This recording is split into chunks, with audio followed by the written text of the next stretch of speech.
Look at this sophisticated fellow. You alright guys, I'm Tom. I work on front of house at the Arch. And you're studying sports science, right? Yeah, I just finished my second year, so still got another year to go. Today we're going to do some core training. I like to write everything that I do down in my little book. Where is that book from? This book is from a shop in Covent Garden, and it's Gryffindor, because who doesn't love Harry Potter? So we're going to do what I would normally do for a core training session. Normally can fit this into about an hour. I think if you're training your core for more than an hour, you're doing something wrong.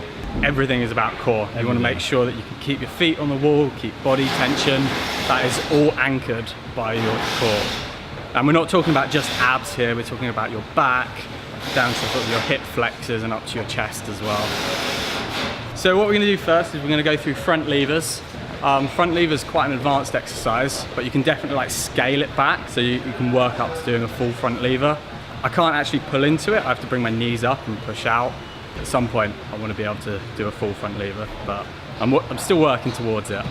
If you're just starting out, you might want to start off with like 2 and work your way up over a number of weeks. Perfect. Cool, show us that front lever. Give it a go.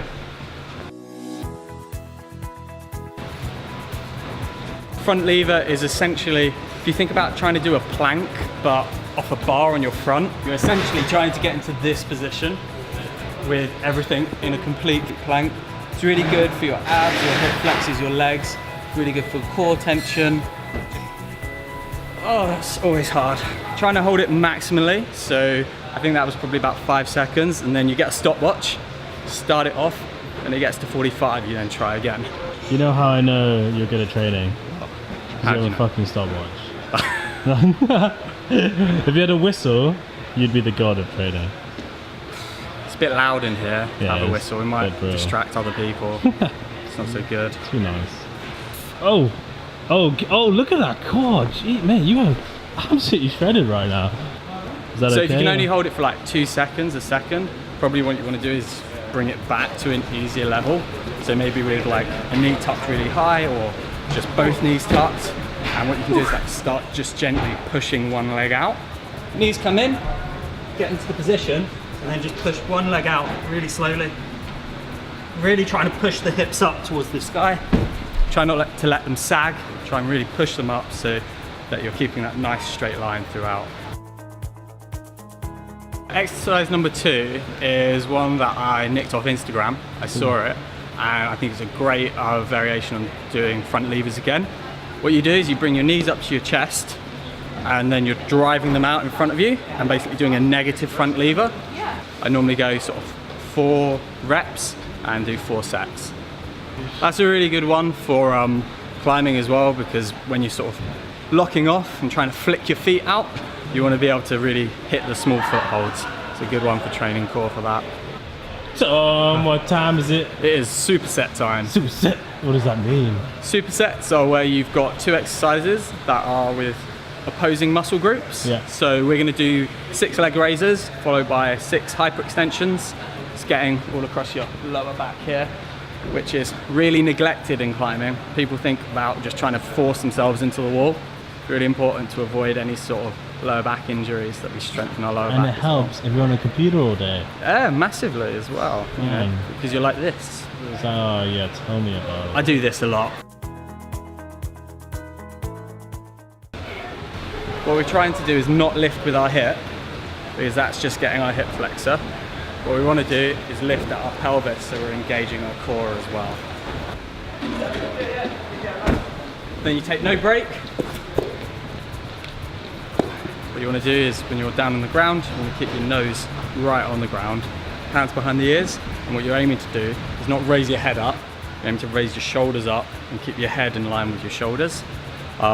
If you're just raising your head up like this, you're just going to get an awful headache. It's not going to be good. And now you take a break. And now you take your 45-second rest. The rest of the exercises we're going to do are all supersets.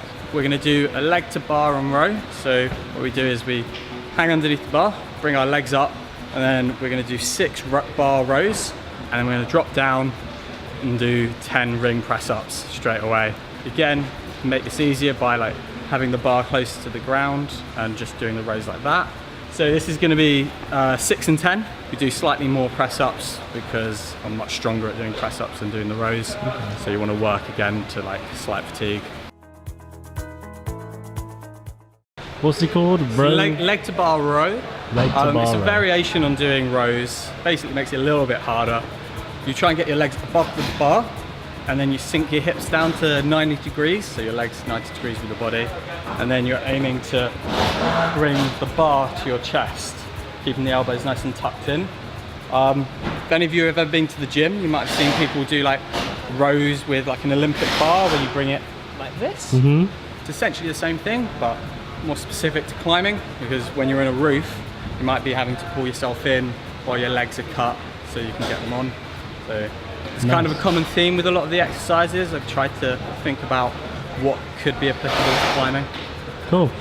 What does the wonderful book of wizardry tell you to do next, young sir?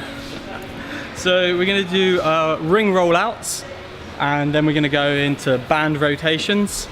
Rollouts are like, you've got a wasp on your camera. Go away. Yeah. So the rollouts you can do either on rings, or you could do them with a wheel, or you could do them just on your hands. Bring yourself out, bring yourself back in. And then the band rotations, you just have to have like an anchor point and a TheraBand. Rollout is really good for building core tension and a little bit of shoulder stability. And the rotation is really good because your core does two things, rotation and anti-rotation. And what we're going to do is work on getting that rotation element. So your ring rolls, you want to make sure you're engaging with your core, so really try and suck your belly in so you're engaging. You're holding on to the rings. I'm going to bring my feet quite close to where the anchor point is up here. And then I'm just going to go out. Hold for like 2 seconds out and bring back to a press up.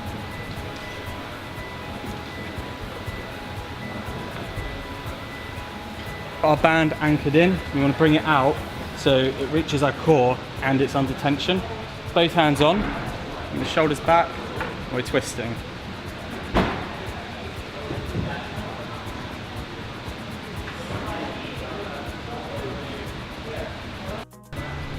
We're on the last superset. Tricep, it's a tricep. Tricep? Superset is 2, tricep is 3. Surely a tricep should be like a super duper set. So when we're doing ring rows, it's all about bicep and lat. When we're doing dips, it's about your pecs and your triceps. And then when we're doing crunches, it's about your abs again. Cool. So let's do this. Great thing about rings is, again, you can self-regulate. So if I'm feeling really fatigued, I can do my rows up here. If I'm not feeling so fatigued, I can do them down here. And what we're looking to do, gauge up the scapula and then pull.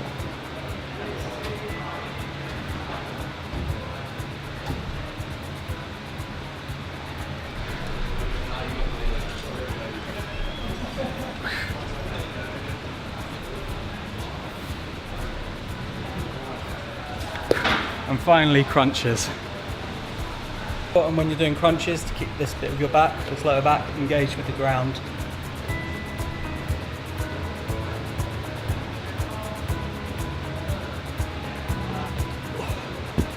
And then rest 2 to 3 minutes. Oh. That was some really good information you dropped. It's crazy cheers. how much you know. Like, Oh man, I would say I know like a little bit. And like there's loads of information out there, so you guys should go and try and get knowledged up on that. I would say what I've given you here is literally just a starting point for you to go out and get more involved. One thing I would say is like consistency is key when it comes to training. So if you're training like twice a week, if you then drop your training amount to once a week, you might stay where you are, but you're not going to get any stronger. So make sure that you're like doing 1-2 sessions consistently a week, and also keep notes on what you're doing so that then you can go back and be like, oh, so 3 weeks ago I did 2 sets of this, maybe I should ramp it up a bit. That will get your progressive overload in there. So this particular workout I'll do once a week, and then I'll do another one again, and then I'll climb like 2-3 times a week, so 5 times in total. comment below if you want to see more training videos from Tom. He does a bunch of other workouts. Tom's also available for lessons at the Arch, so if you want to be taught by this master, Technique lessons. Technique lessons if you but want. he'll drop some knowledge as well. Cool guys. Cheers, Thanks guys. for watching. Like, subscribe. Bye Tom. Bye.